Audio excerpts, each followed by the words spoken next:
Hi, Karen with you today. Thank you so much for joining me. I have a scrapbook layout for Kitaholic Kits and I am using the September 2022 kit for my layout today. And oh my goodness, this collection this month is fantastic. Lots of bright colors from Paige Evans. We've got a little bit of Vicky Booten as well, a little bit of Bo Bunny. So lots of things to choose from and everything mixes in really, really well. My first layout today for the month, I am going springy.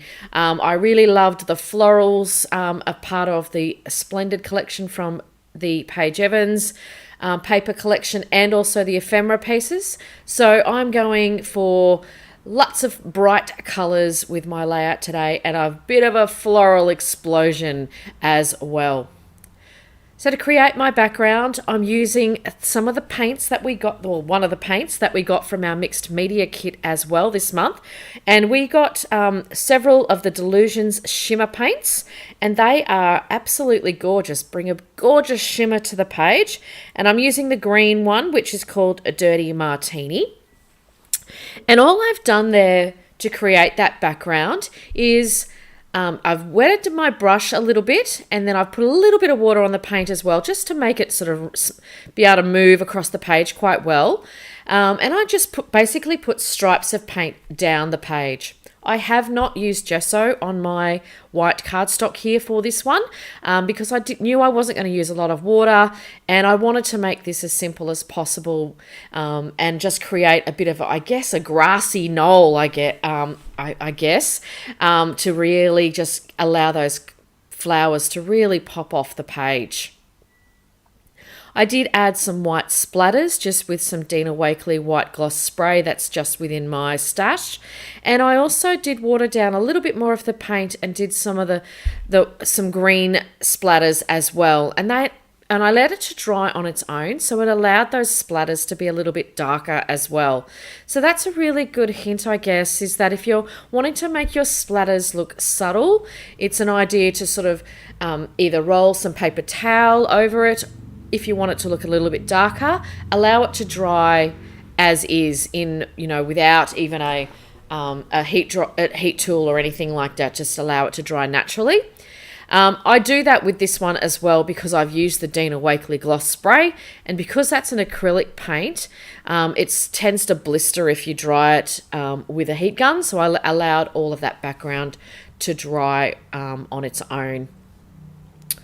All right, so I thought it was going to be a really great base for my layout because, like I said, I wanted to use lots and lots of flowers on my layout, but I also wanted to be able to ground my photo to give a little bit of space between the green and the flowers.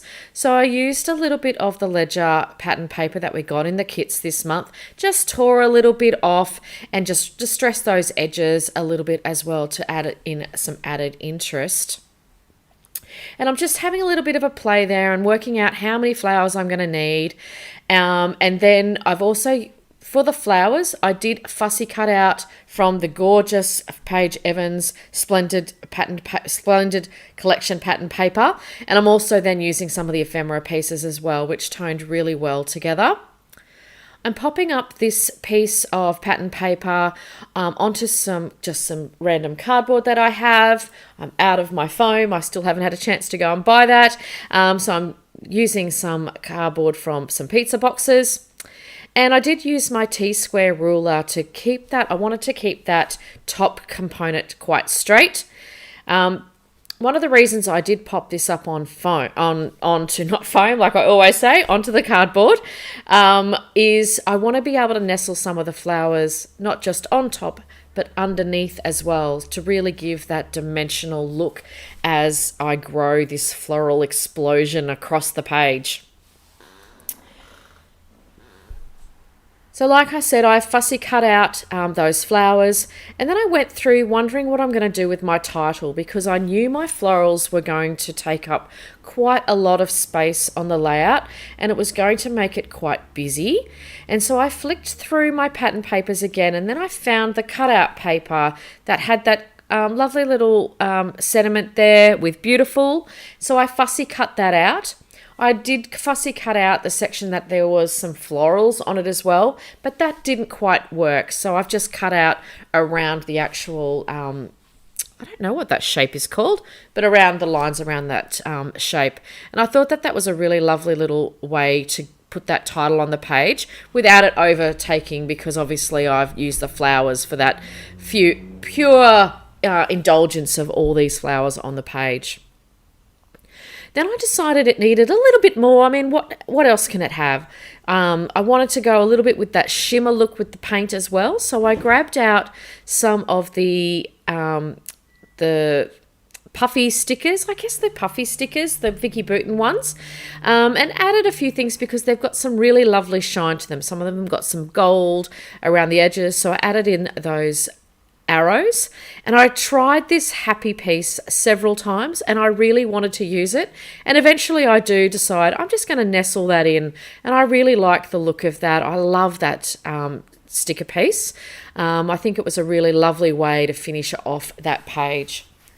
I should mention too that the photo today is of one of my closest friends' daughter, Shelby. This was taken at my 50th birthday party earlier this year. If you've been following me a little while, a lot of my layouts recently are photos taken from that event. I had a photographer, Leanne Stamatolos, attended, and she came and took photos of the party and my family portraits prior to the party. So I have got a heap of photos to actually document as part of my birthday celebrations. And I've decided that I'm not going to worry about any collections that are going to be specific. So any page that I create for this one, when I pull together all of my layouts, will have different collections, different types of layouts. I'm really not big on using an entire collection for one event. And one of the reasons for that is I get really bored really quickly. So I'm opening up here for you. I get bored, and I find that I then don't, my whole, inspiration starts to wane, and then I never finish an album. So I've decided I am just going to look at a photo and go, how do I want to present this one, and then just go for it. So I will use lots of different ways of creating. So there'll be mixed media, there'll be layouts that don't have any mixed media, there'll be a range of things across the plate as I eventually finish all these photos that I've got for this party. I will leave in the description box below all the details of where you can get the kit this month. I strongly encourage you to take a look at the store. We've also got a group on Facebook where we do exclusives each month, and we love it when people share what they've been up to with all of their kits. I want to thank you so much for joining me today. I hope I've given you a little inspiration, and I will see you next time. Bye for now.